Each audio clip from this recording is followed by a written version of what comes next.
The Brandon Peters Show may contain explicit language and detailed plot points. For more information on the show, stay tuned to the end of the episode.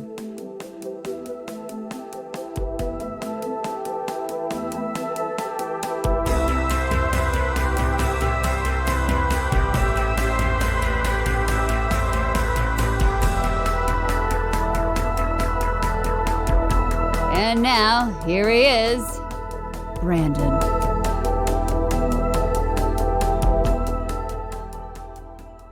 Hello again, and welcome back to the Brandon Peters Show for the third installment in our Horrors of Val Lewton series. And when I mean our, that means me and my guest, the author of Silent Scream and Red, White, and Who, as well as the programmer for Chicago TARDIS, the greatest DJ in the history of the Chicago area, Stephen Warren Hill. I don't know. Can I live up to that, or am I already? You're the only one I know of. So there you go. That's the one I know. Legendary DJ. I mean, I've seen some shots of you from back in the day, and they're classic. There's like there's a great photo of like you and Rob Warnock, some other people like outside on like a curb or something. After what I'm like, that's awesome. Yeah. That could have been like the back of an album liner notes. It's a good album cover like, shot. Yeah, album cover shot. Yeah, it's like, yeah, for sure. So, very cool. We're back here with our third movie in this series. We're talking, of course, The Leopard Man from 1943.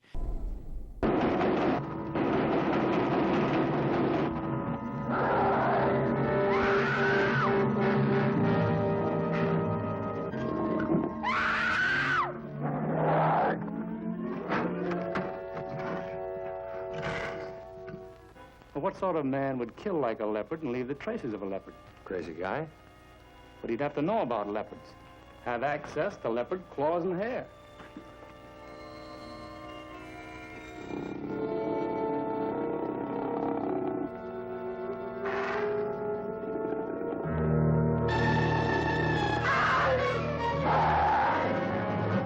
We're not going to catch a train, darling. We're going to stay right here and catch a murderer.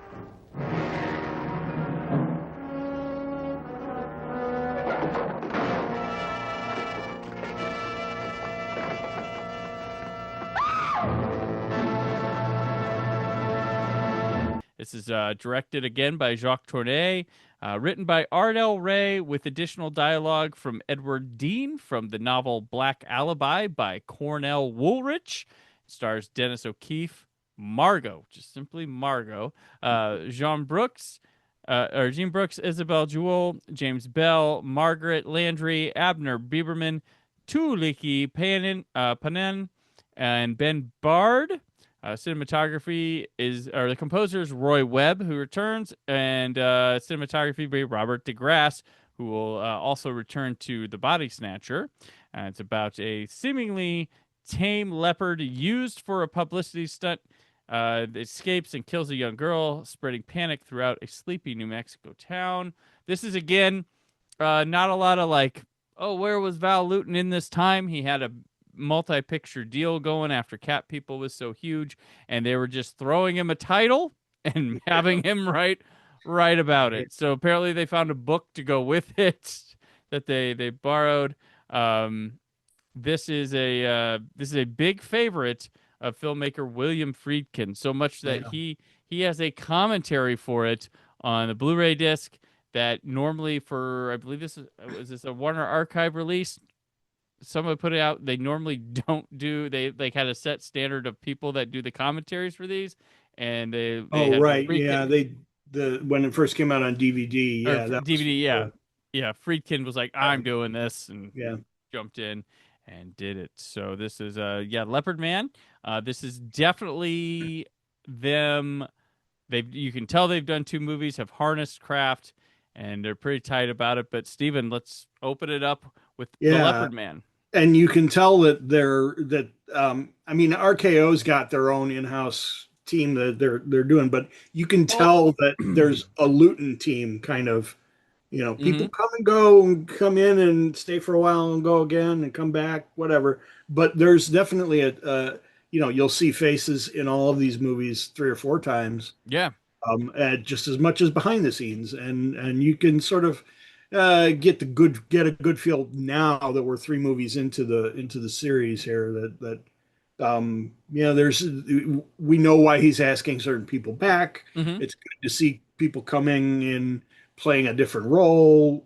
James Bell, who ends up spoiler being the bad guy in this movie, he plays something completely different in several of the other movies. So it's kind of neat to see this team kind of come together, and then we'll see them pop up over and over again as we keep going forward. Um, so Leopard Man, I first, according to my records, I first saw it in 1993. So I've seen it four times previously, fifth time today. And my appreciation for it has gone up. I've always kind of felt that this was a mid-tier Val Lewton production. I think maybe an upper tier. It's unfair, really, because I love them all. It's kind of a silly thing, but it's definitely grown, in my opinion. Now, I have always had strong feelings for what I think is the masterpiece scene in this movie when the mother sends the girl out for cornmeal, and we know that there's an escaped leopard out there, and she's afraid and she doesn't want to go. I'm sure we'll jump into that in depth, but my point here right now is I've always thought that's one of the best scenes in all of the Val Lewton movies, period. Now the rest of the movie has kind of come up closer to it for me, having seen it now a fifth time and really kind of watching it. Like, I'm not saying that I don't watch movies carefully, and it's certainly the last couple of times I watched this movie, I would have watched carefully because I was working on Silver Screen and writing a chapter about the movie. And you got to pay attention. Right. But I guess, I think I have a new appreciation, especially for the way this movie structures itself is different from pretty much every other movie. And I don't think I ever really noticed it quite as much as I noticed it this time before. So we get, and I know that I did not listen to the Friedkin commentary this time, but I know I have listened to it in the past, and he talks about it. He compares it a little bit to movies like Psycho and how the narrative follows a character or several characters for a while and then switches to another set of characters. And then we see how they all fit together as the movie goes on. And even more than just that, I love how this movie hands it off to these characters. We just don't cut from end scene, cut, go on to the next scene with different characters. No, the first time this happens, we follow Clo after she leaves the nightclub. We've been in the nightclub for the whole movie. She leaves the nightclub and she is walking down the street and she's saying hi to people as she walks by. She stops and sees Isabel Jewell as the fortune teller, and then she carries on. And then she says hi to a little girl in a window, and the shot stays with the girl. And now we go into her house. Yeah. And we follow her story. I like this handoff. This is really an unusual storytelling technique. I know it has been used in other movies and stories, but it's not common. So it's kind of daring, I guess you could say. Yeah. Every time you see something in any one of these movies where you realize they're supposed to be just B movies, Right. that just out to score a cheap buck with a cheap thrill, but these guys are putting much more into every one of these films, Mm-hmm. and there's a good reason why they are so well admired this many years later, and that's just one of the reasons. What do you Yeah. think about that?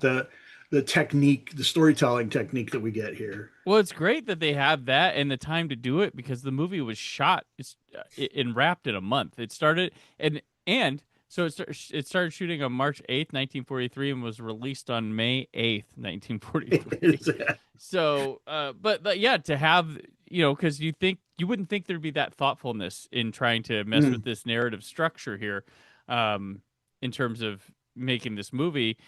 With such a quick schedule, you'd probably want something more standard, but this does not settle for that. We have two main characters that it's not like, oh, well, who are the main people? Well, we kind of know who the main people are, but we're okay with leaving them and then catching up with them later. Like we spend a lot of time and it's almost Yeah. anthology-like with a bunch of short films Yeah. within a film, with different types of tales of terror. And the pinnacle, there's two. There's the girl who we talked about that leaves to get the cornmeal, and then her mother is responsible for her death because she did not let her in. Unfortunately, she definitely is. That sequence also contains the Lewton bus for this one, where the train comes by and that'll still get you today.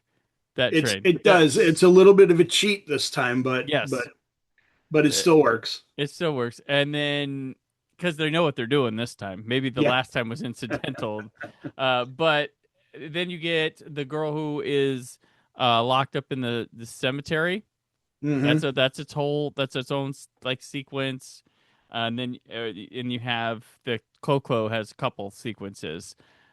Which are, it's almost like, hey, no, over here, this is my movie. It's almost like that with that when she comes in the screen, which she's a very vicious presence, so it makes sense that she would just kind of like take over the movie here and there. We get some detective work in between. It's like it's like an anthology tale where like we have the detective people, the couple that they're not detectives, but they're from the nightclub. They're trying to figure out what's going on here, and it's just like we catch up with them. They're like the wraparound for the anthology that's going on here, but it's all together because it's a case. But it's very neat, and I can't think of a lot like it still to this day that would do stuff similar. I mean, there are movies that do things like this, but like just that feels both separated but seamless at the same time, and not trying to be like it's kind of crazy how they have it here, but I mean on paper it still probably looks this way, and then the way they filmed it, just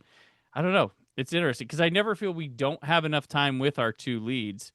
I never feel we're missing them or not getting enough from them, or they're just stock people here. But maybe it's because they have such a strong, unusual entrance. Like the movie opens oddly because it's like I'm like, am I supposed to know what's going on here? And then she brings this time. I'm like, oh, what is it? It gets to craziness right away.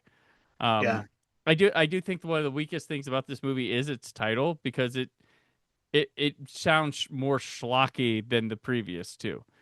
Like there's a poetic nature to the previous two that this one just feels exploitative, and it's not that type of movie when you come into it. So I think its title kind of gives you a false sense of what it might be. It's got a very strong mystery, and in fact, I think that without the lead, Jerry Manning, Dennis O'Keefe, without Jerry Manning playing detective and getting suspicious the way he does, I don't think the viewer would even think to themselves, "Oh, it's not a leopard that's killing," because clearly the first girl is killed by the leopard, right? And then there's another girl we know that the leopard is out there, and we assume that it's killed by the leopard. And I there's also no reason not to think that. Right. And I noted that knowing what they've done already, if you've seen the previous two films, they're kind of baiting the audience and then pulling the rug out from under them when you get to the resolution, because they're like, okay, we had cat people, and it's this one with this woman. Yeah. She turns into a cat, kills some people, and then we got I Walk with a Zombie, which is there's a bunch of these zombies, and this main woman, she has become a zombie, and then here we have the Leopard Man. Oh, this guy turns, the leopard gets loose, but maybe there's a person. No, it is a person murdering other people, and notably for this film, one of the big things, it's a before the term serial killer was ever introduced, this is a serial killer movie. And it's interesting that there's even a line of dialogue where Galbraith is like talking to Manning, and he's saying, "Oh yeah, there's people have been known to have the whatever he says proclivity for killing for pleasure," and he names two people. Yeah. Jack the Ripper and I can't Bluebeard, I think maybe. Yeah, I think that's right. Yeah, and that's it. Those are his two examples. And the very sad and scary realistic thing is we can name so many more now in 2026 because for some reason serial killers took off in the 70s when they started exploiting newspapers and news programs looking for publicity, right? So Zodiac, Green River, Summer of Sam. Yeah. I mean, wow, right? It's you could only think of two examples in 1943, and now look what you could do. Oh, it's sad but true. But yeah, it's interesting how I don't think that the audience would even start thinking, are we looking for a man who's a murderer, without being told that one of the characters doubts that the leopard is the killer, and I think that comes out of left field almost for the audience. Yeah. I think they're probably it has to at some time.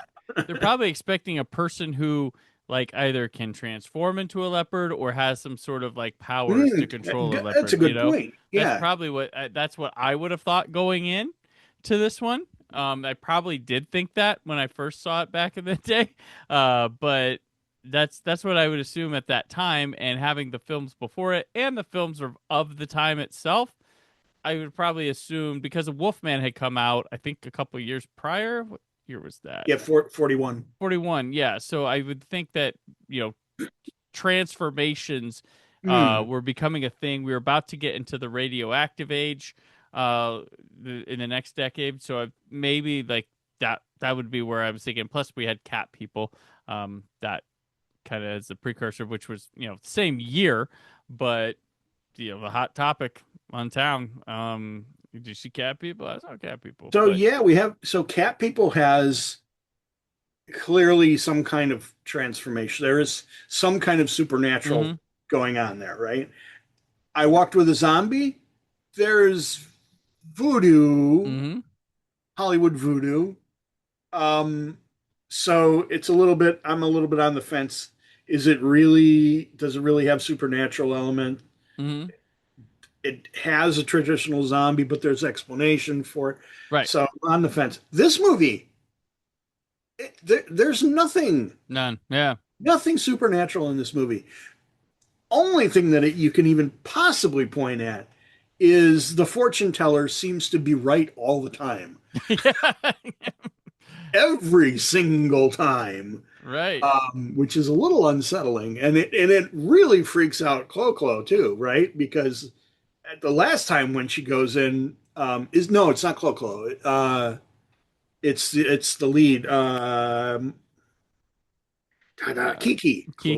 Kiki Walker. Right? She's the one that goes to see her, I think. Jean Brooks, yeah. So she's like, no, I'm sorry. I gotta read a synopsis to make sure.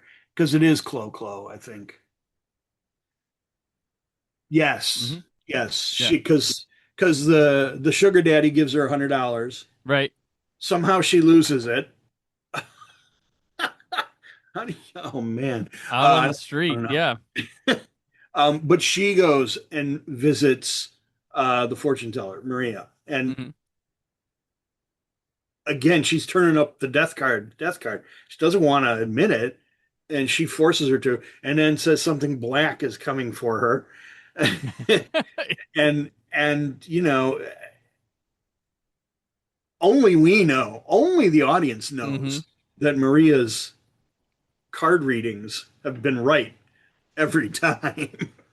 Because Right. even Clo doesn't say anything about. She walks in. She says, "So, what did you get the money from the elderly gentleman?" And she's, "Me? No, no, no." And she just did. Yes. So only the audience knows. I don't think that's that important, but it's still an interesting That's fine. observation. It's probably something they weren't realizing they were doing too. Like just Yeah. like, yeah, she's right. Well, yeah, buy into that. But yeah, it's and what they're telling here that is not. I mean, it's kind of like a Jack the Ripper story for a Yeah. modern time, and it's just not expected of what's coming. But yeah, you've got everything in here pointing to that supernatural touch, and it's not going there. But even though they introduce and go, "Hey, it's a real leopard here, no trickery." Yeah. And it gets out. Okay, a person dies killed by a leopard, but then you go to the fortune tellers, throws it off because that's adding a mysticism sense, like like Yeah. having a voodoo priest in a movie or something. Like it's trying to add a supernatural layer, but it's a misdirect with it. And then Right. Right. you have the guy.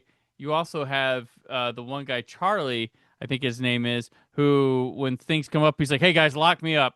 Like I black out drunk all the time." So that's kind of like Yeah. a Wolfman aspect too, where it's like, "What happened last Yeah. night?" Right. That's So yeah. so you're like, "Oh, this guy turns into," and then a murder happens while he's in the cell, but he's like, I drink a lot, I black out, put me," which is weird, which is kind of funny for this time to see that kind of thing in a movie. But the last two movies with I Walked with a Zombie and this were dealing with alcoholism in two Mm, movies in a row, being front and yeah. center, and sort of a carrying piece here in the Val Lewton lexicon that we've got going through here, different ways. Yeah. Um. So let's talk a little bit about that scene with the girl going for the cornmeal. Yes, yes. Um. It starts off. Clo was going down the sidewalk, and she stops and she just says hello to this girl. Mm-hmm. And now we stay on the girl and her. We go into the house with her family. Mama is insistent that the girl go and get some cornmeal because uh, she'll be, the family will be the laughing stock of the neighborhood if she doesn't have tortillas ready Right. for dinner. So the girl reluctantly goes. Um, she walks out. It's important because she goes out of the door closes, and then she tries to sneak back in, which makes her mama lock the door by throwing the bolt. Right. That's important, right? Um, and then she stops at the first shop, but the woman who owns the first shop that's close by is too lazy to get cornmeal for her. And she Mm-hmm. even basically says that it's too much work. That's what she tells her. She's just simply lazy, which means now the girl's got to go across the gorge or whatever it is. There's a railroad trestle, Mm-hmm. and she's got to go underneath the tracks in the dark, knowing that there's a leopard out there somewhere. Right. And she's absolutely terrified. Well, she makes it fine to the far shop on the other side of the tracks. And she knows the guy, and it's kind of a very nice, pleasant little. She stops and she sees toy birds in a cage, and Mm-hmm. you can tell that the shopkeeper and she have known each other for a very long time, even when she was a little girl. And now she's got her sack of cornmeal. She needs to go home, and so it looks to me like there's two passages under the tracks. Mm-hmm. And she chooses the one that's got more light, which was the wrong decision. Although, although it kind of, the way it's shot is once she gets on the other side of the tracks, it kind of looks like the leopard is just up there on the embankment. So even if she'd come on the through the other side, it probably would have seen her. Um, but I love the way we get. So that's where our Luton bus is, and the Mm-hmm. cheat is that they cut the sound completely until the Yeah. train is screaming right over the bridge that she's under. Very, from complete silence to loud Yeah. shrieking train. That obviously would not happen in real life. You would hear that train coming for minutes beforehand. Unless we had canon it that the director or that everybody was intending that we were in the mindset of her, so she was so hyper focused she wasn't paying attention to what was around till it was right in her face. There we go. All Head right, canon. I'll buy that. I'll find the $100 that Cloco dropped, and I'll Right, yeah. buy that for $100. Very true. And then she gets through to the other side, and she turns around, and the movie cuts to a close up of the leopard just sitting there. Mm-hmm. Yeah. No music sting. No, I mean, it's a shock moment, but they don't play it for a shock moment. No. You have to absorb that internally and go, ooh, she's doomed, and she is doomed. Now we cut to inside the house, Yes. and the girl is screaming, "Mamacita, Mamacita, let me in, let me in! It's coming closer. I can see it coming." And Mama isn't paying to. She's like, ah, la, la, la, whatever, whatever. Okay, fine. And then she lets out a blood curdling scream. And I think Mama realizes that maybe she should actually do something. Right. And now the bolt on the door that she threw to keep her daughter out is stuck. And the little boy, the brother, grabs like a log from the fire or something, and he starts swinging the log at the bolt to try to free it up, and stops when they look down and they see blood Yeah. seeping in from under the door. Now, there's one other moment that is my favorite millisecond of this whole scene is while we're on a kind of a wide shot from inside the house, Mm-hmm. the door, which is bolted, she screams, and you hear the sound of something impacting the door, and you see it. You see it like boom, like that. Yeah. It is shocking. It's because they really must have hit that door with something heavy and made sure ahead of time that it wasn't going to break. It literally goes boom like that, and you can see it. And then the screaming stops, and it's a moment that is like, wow. Now, having said all this, it's a really strong, scary scene. Mm-hmm. I had a friend once who watched this movie with me Mm-hmm. and some other people. And during that scene, towards the end, after the impact on the door and the blood, she started cracking up laughing. Oh. I think that somehow you need to be in the mood, the right kind of mood, to be seeing this movie. Well, Yeah. actually, I mean, it kind of goes for every movie, really. But if you're going to be riffing on a movie while you're watching it, that's a mood. Yeah. Go for it. You can't watch a movie where one group of people wants to be into it and another group of people want to be riffing it or laughing at it. Doesn't work very well. No, it's crazy because I was just sitting there. I was just about to ask you, I'm like, can you think of anything from this time and era with this amount of intensity of this chase of it? I mean, there were chases and things like that at this time, but this feels rather like, innovative, like fresh, like for its time, and the blood coming through the bottom of the door feels like, wow, I don't know of any Universal monster movie even having Yeah. that kind, because it's not a lot, but it's very suggestive and pairs well with the moment to like close this scare chase scene, everything else. But beating on the door, not being able to see what's on the other side of the door, Yeah. Yeah. the screaming, everything else, beating on it, and then the ending in the blood, and then just hurrying up trying to open, like the panic. Like this is, I mean, we go from here, like right here, and then you'll have like like Laurie Strode trying to shut doors on Michael Myers and being like on the other side. Like it just, like I feel like I don't know that I can recall in my head anything pre this or at the same time as this that would have been of this intensity in terms of filming a horror action chase sequence or suspense through physicality.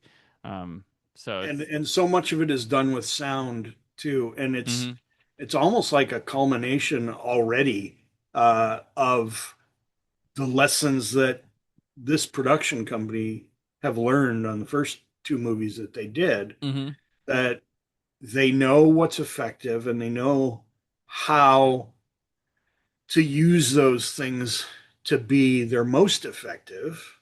mhm.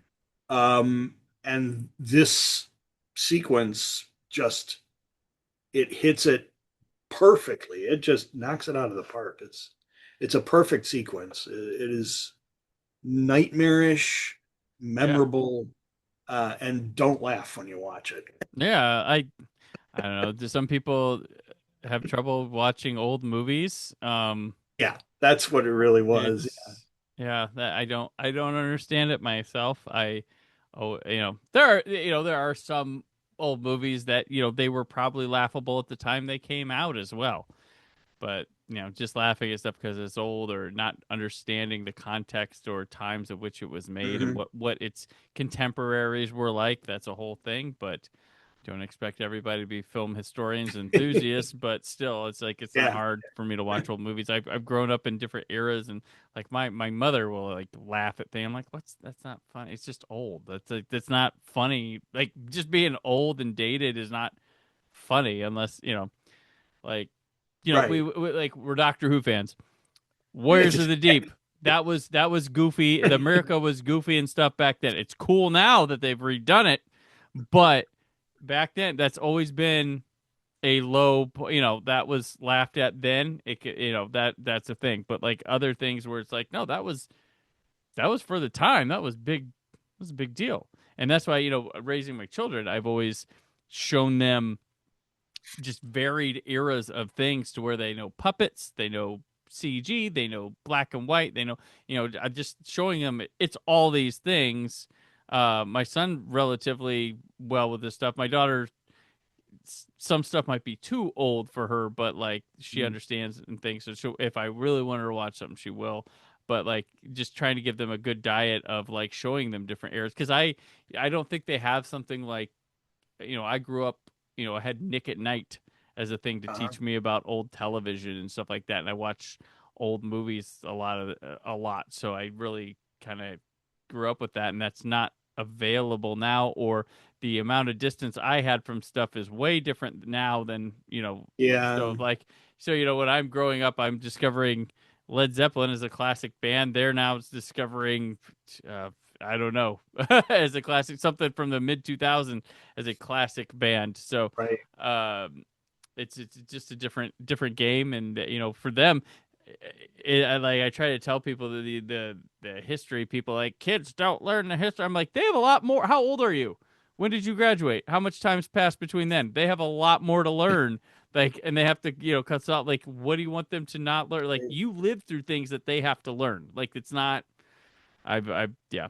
So same with Yeah. film history. Like, I my son my son is 14, and he was born in 2012. So like I was born in 82. There's like that many years of history. There's like 30 years of history that he didn't Yeah. get. That I got to live through an experience, and so yeah, it's crazy. But that give old films a chance, folks. That's all I gotta say. I Yeah. guess don't laugh at them, especially like I don't find anything we've been through in the Lutons so far to be laughable, but No.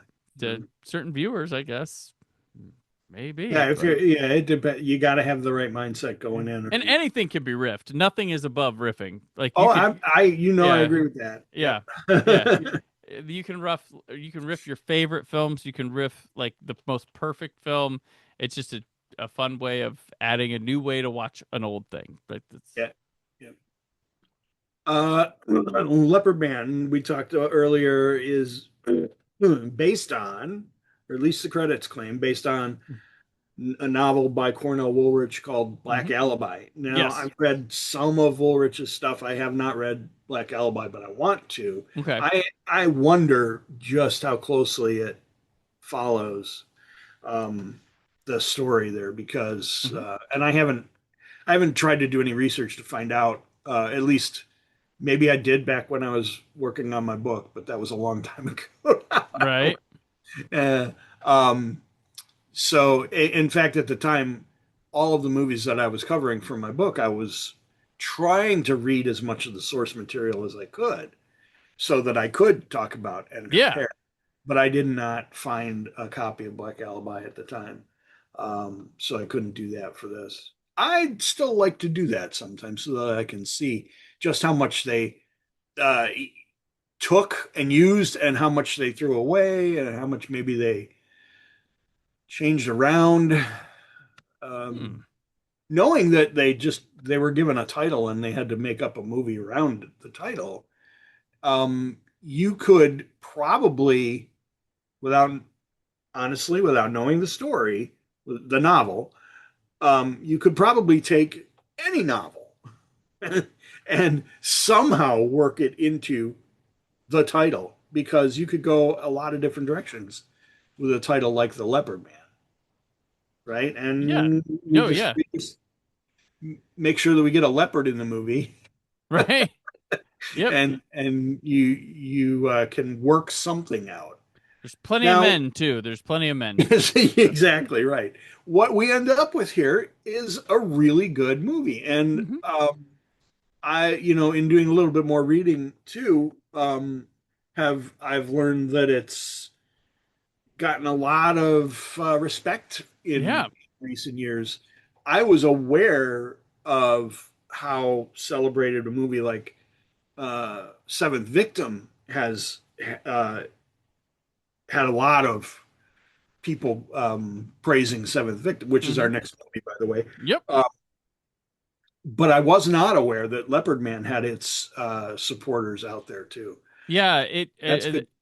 At the time it came out, it was kind of wasn't well liked by the critics of the time. They were about it, and then reappraisal has really, really liked this one quite a bit. Yeah. I think it has a lot to do with that handoff technique that we talked about earlier. That it just doesn't feel normal. It doesn't feel like a traditional story, and it unfolds. It's weird, right? Because I would have said in the past that it kind of unfolds a little bit clumsily, but now that I've seen it with even more attentive eyes, I guess, very recently, I'm not sure it's clumsiness. I think there's a definite direction and intent, and even though Jacques Tourneur had talked later about it maybe not working as well as he wanted it to, I'm kind of wondering if he's wrong. Yeah, well, filmmakers can't be wrong about their own work too. Yeah. Absolutely. So I mean, it feels different when you watch it. You might not put your finger on why, but that also might throw you off and detach you a little bit from the viewing experience. That's true. That's true. I do think that. I think this one lends itself more to possibly if you're a modern viewers might like it a bit more, because there's interesting things. Like there's a trope here that appears in this movie that a lot of movies in modern times and stuff will have, where we get to a point where our two leads are like kind of defeated, done with it, and then they're like, wait, you know what, yo, and they go into that third act together when it feels like, oh, we're leaving this, but then there's that one last wind to get through, and the energy the actors bring and the dialogue feels much more ahead of its time that you would see in a lighthearted comedy thriller or something to this day with two leads. And they present it here, and I'm like, yeah, I was like, oh, I didn't like this. This feels like something I'd be watching today rather than a 1943 film. Yeah. Also in the third act, we get this celebratory procession Yeah. that the town participates in, where they're all in these black hooded robes. Not everyone, just some of the they're remembering the day their entire village was wiped out Mm-hmm. by conquistadors, um, and honoring their memory. And they're in these really kind of satanic looking peaked hats, Yeah, almost they've got the like they got the KKK, but clan in they got the black. clan peak on them, but they're Yeah, all black uniform. Yeah. and there's this candle procession. There, all the people are following these robed individuals holding candles, and the bad guy runs out into this group and tries to blend in with the people who are in the procession. Doesn't work very well because it's not a huge procession. But the thing is, it it doesn't contribute very much to the story. Mm-hmm. It's interesting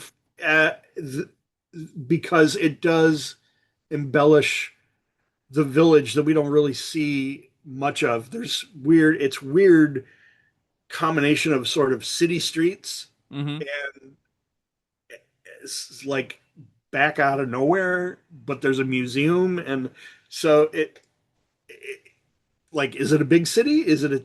I don't really know.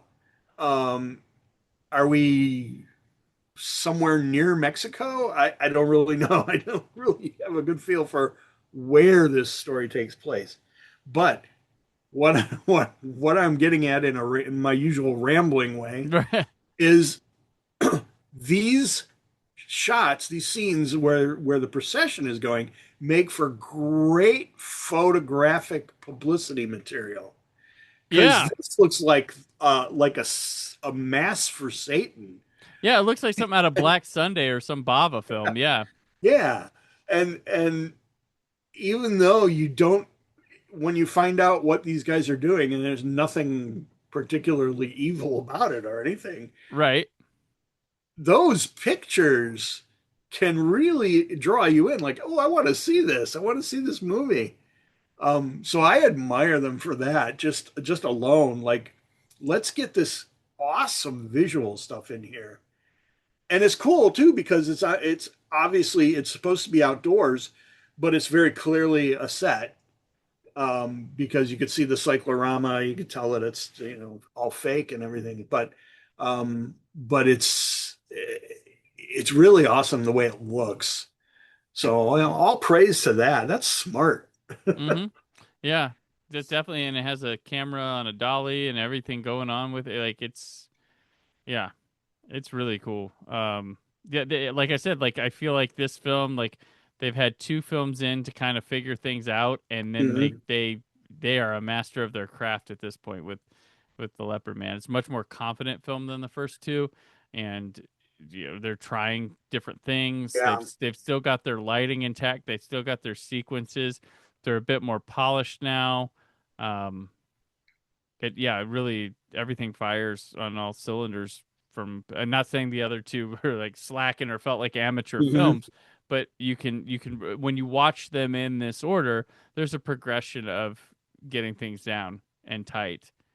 And then we'll switch directors to the next when we get to the next one. But yeah, it's this is more of a company thing, like which a lot of films back in the day tended to be company projects Yeah. where there was a house style, there was house directors, there was house, house lighting, house, that, and this was creating a group like that. is what essentially, because they were sent out to do a task. And the fact that this movie was shot in a month and released in a May, and none of the editing or anything feels rushed or granted, it's a 66-minute movie, but it's still like, yeah, it feels, it breathes plenty, it's paced well, like we said, this thing takes time out to tell these completely other stories, very timely, plenty slow, way to go. None of them feel rushed, and it's still like, yeah, it's only, and it doesn't, nothing feels rushed, and nobody feels underdeveloped, nothing, like it's Yep. maybe our killer, but we don't need to see him till toward the end. But it's nothing's under critic. It's an impressive movie. It really is. It is. There's one thing that I find annoying about Leopard Man, though. Okay. And I went and I wanted to see if I could do this, and I can't, but gotcha. castanets. I do not understand. Yeah. Of course, I can't, become an expert at playing castanets in a couple of hours, which is what I tried to do. I just got these a few hours ago, so props. I love it. You can do the Doctor Who theme on them for Chicago TARDIS opening ceremonies. You're like, hey, Rob, what do you think? Guesting on the castanets? No? He's going to shoot that one down. I realize that it's very likely that the castanet playing was dubbed in after the movie was shot, and it's not. She is doing she is doing that, right? Mm-hmm. But I don't even know if it's possible to play them as quickly as she. Yeah, it's insane. You gotta do your fingers. And the way they shoot when she scares the leopard is like, whoa, it's like coming right at you, and the sound design is really, really harsh, and like you feel it.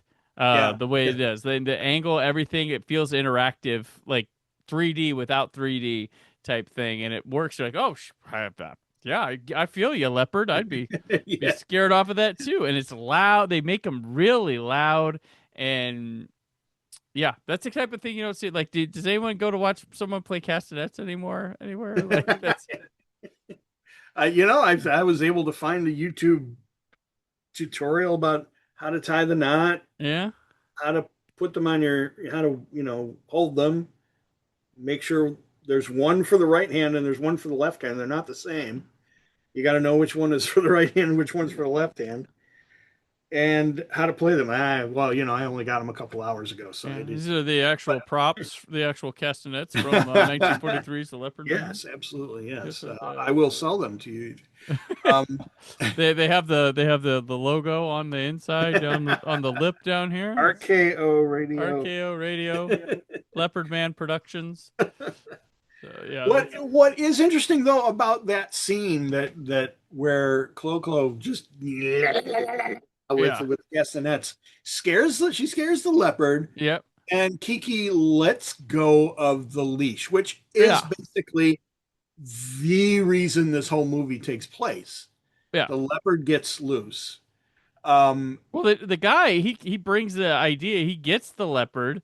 What's his name? Manning, Jerry Manning. Yeah, Jerry Manning. And he's like, hey, you want to go upstage her or whatever? Because they're competing acts or whatever. Yeah. Or Clo-Clo's opening for her.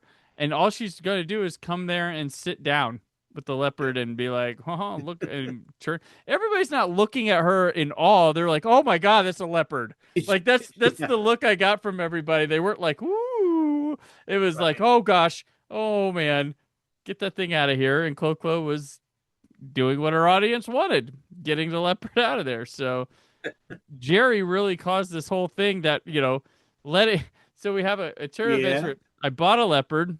I need to use it in a show. Hey, you take the leopard, go upstage it. Hey, get out of here. Leopard goes loose. kills one person. One guy goes, "Man, am I inspired by that?" And then starts a murdering spree while a leopard is still out there. Yep. It sounds ridiculous, but this movie rocks. Exactly right. So Galbraith must have had this latent desire to kill all his life.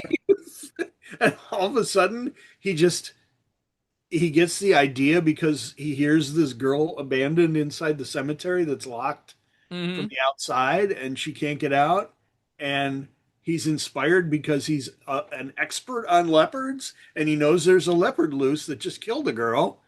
So if he kills this new girl in the cemetery, makes it look like the leopard did it, and then he's also the expert, so he can mislead the police. Oh yeah, definitely a leopard. Yeah. Totally leopard. Leopards do that. Yeah, they're attracted to that. It's and then now too, with people like us who are steeped in movie language, we would probably suspect him almost immediately once we realize that it isn't the leopard killing. Right. We would suspect him first and foremost because he's so obvious. He stands there. Wouldn't this person need to be calm and collected under normal circumstances? He's smoking a pipe. Why, yes. Yeah. What a giveaway. Oh, yeah. It's the Roy Burns of Friday the 13th, A New Beginning, where it's like, "You talking to me, Chief? You talking to me?" Just that happens, but people weren't expecting that. And honestly, if you go into this movie, you're a Val Lewton fan or learning Val Lewton, oh, it's gonna be a leopard person. Like it's nuts. Yep. Yeah, it's a standout with that. But that leopard, by the way, it says from what I saw, it's the same leopard used in Cat People. Yeah. So we have another returning player in the Val. Yeah, there you go. Yeah. Part of the Lewton team. It's a very impressive leopard. I mean, that thing is wow. It's crazy to think they had animal wrangling of that magnitude back then. Like, I feel like that would have been something like the 70s brought to the table and tested. If it wasn't a circus movie with like circus stuff going on where they're like, all right, we'll cast the circus people as real extras and stuff and they can take care of the animals. Like, I feel like this is not quite Roar levels of insanity, but like it feels like a big risk for a film in 1943, especially to give to the lead actress and be like, "You want to walk this thing around?" Like, okay, like right. Yeah. It's iffy. Even she's scared of it when it walks into her dressing room. Yeah. I get rid of that thing, and then but no, showing fear. Clo is enough to make her change her mind. Yeah, it's nuts. Like, just to think about it, the leopard acts so well, it feels so tame. But I'm sitting here thinking, like, "Whoa, man, that's crazy. It's really crazy. Like dogs, cat, leopard that could run loose and just destroy everything." And look what happens. And right at the very beginning of the movie, Jerry Manning says to Kiki something like, "This'll be the entrance that people will be talking about. They'll never forget it," or something like that. Right. And, well, right, yeah. It turns out he was right, but not in the way he intended to be. We're gonna start a spree of murders in our small town. Yeah. So hopefully that was the reason he stayed there instead of huffling off to Chicago. Right. And actually, made amends for what he set in motion. Yes. First place. Yeah, he was there to see it through only after 2 more people were killed by But yeah, this one also I read it was re-released as a double bill with King Kong in 1952. So you can see the Leopard Man and King Kong, drastically different movies, but yes. yeah. So more people probably would learn about Leopard Man, possibly with King Kong being the obvious title thing. And then I mentioned Mario Bava earlier. He was inspired by it and used references to this movie in Bear and Blood, and film I like quite a bit, called Four Flies on Gray Velvet. Repurposed the locked in a cemetery scene for that movie. That movie used to be very hard to find, but now you can get it much easier. I've had crappy copies, and now I have a glorious 4K Ultra HD Right, copy. yeah. But 4K scan from the original camera negative, probably. yes. So Oh boy, we love our physical media these days. I love it. I love it. I just wish that, it was priced better, but we're getting better stuff. We're paying for it. We're paying for it, but we're getting better stuff. But yeah, like when I saw that cemetery scene, I was even like, why is this familiar to me? The walls and everything, and I was like, yeah, yep, it's Four Flies on Gray Velvet. Oh my gosh, that's so cool. And this movie, and Tristan, of course, William Friedkin, lover of this movie, big fan of it. And I always like hearing Friedkin talk about classics and stuff like that. And it's just like, wow, like, because his respect and love for them, his adoration is just awesome to hear from a guy that comes from these like he was amongst the 70s film brat guys. He wasn't one. I mean, truly wasn't. He was in the mix, but he wasn't one of them. He came from New York. He self-taught himself all the stuff about film, and you'd feel like he'd be too progressive in his nature of filmmaking to be as big in these films. But he said, don't go to film school, just watch the films of Alfred Hitchcock. That was his biggest, that is always big life lesson. He's like, you'll learn everything you ever wanted. And he said that even though Hitchcock didn't care for him too much, because he did an episode of Hitchcock Presents, and they didn't get along too well. And then when Friedkin won the Best Director Oscar, he kind of razzed him a bit, because Hitchcock was in the front row. That's when they just had it at a hotel. Yeah, right. Yeah. Back in the day. But he's gigantic fan of this film, and I can see why. There's so much there, and like people today could learn a lot from the Leopard Man. Like it's crazy, but I definitely, after watching it this time, I was like, yeah, man, this is. And when you're studying it, you're like even more appreciative of things, and you're just like, yeah. And then you bringing up stuff, I'm like, yeah, this is legit. It is good stuff. And not to jump ahead, but wait till next time. Next time is gonna be good. Yeah. So next time when we return, we'll be discussing The Seventh Victim, also from 1943. You got a load of 1943 movies that happened, but I mean, when they're shooting them in a month and having them out 2 months later, that can happen, because we had I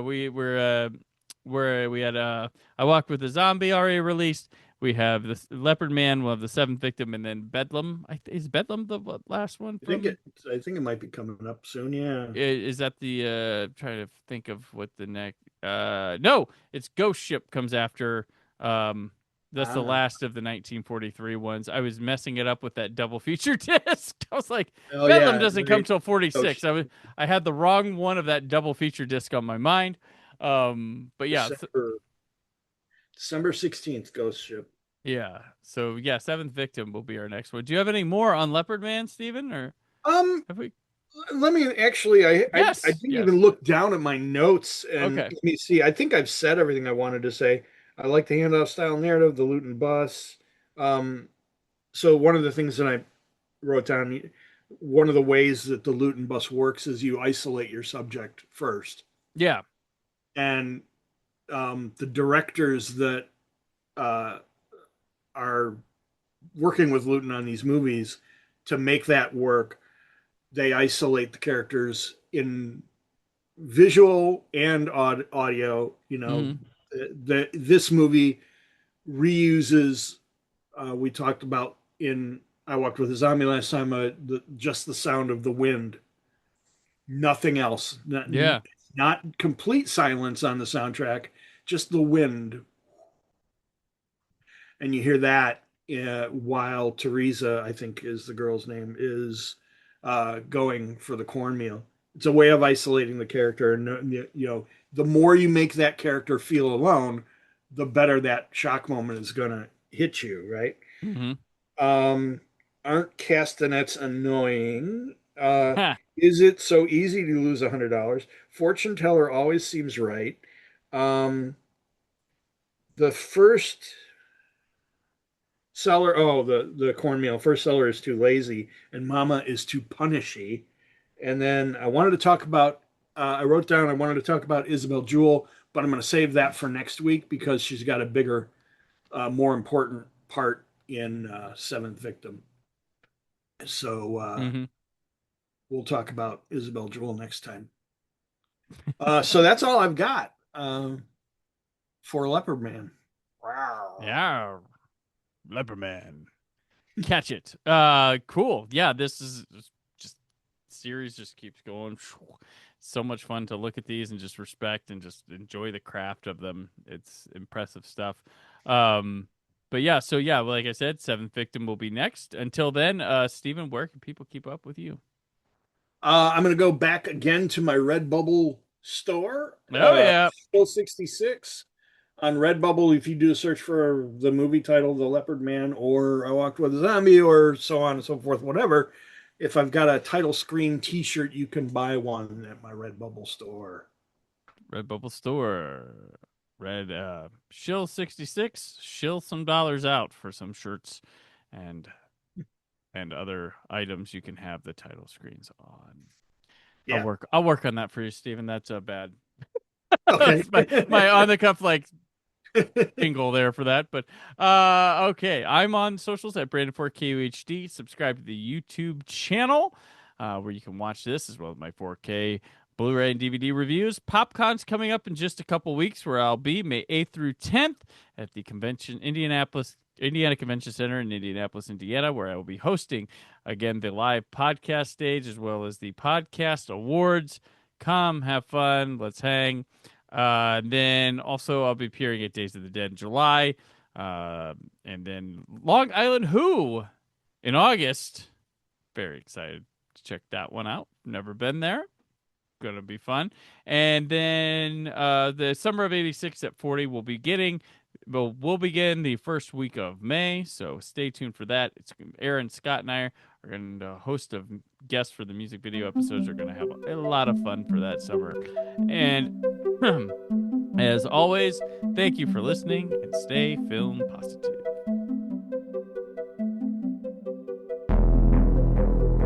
Thank you for listening. The Brandon Peters Show is a Creative Zombie Studios production. Produced by Brad Shoemaker and Brandon Peters. Written and edited by Brandon Peters. Announcer vocals by Jessica Alsman. Theme song by Metavari. Web design and show art by Brad Shoemaker with Brandon Peters. All music and clips featured in the episode are property of their respective studios, and no infringement is intended. Additional information on this and other episodes at BrandonPetersShow.com. For any inquiries, press opportunities, or sponsorship, contact mail at BrandonPetersShow.com. The show is available on Apple Music, Spotify, or anywhere podcasts are found.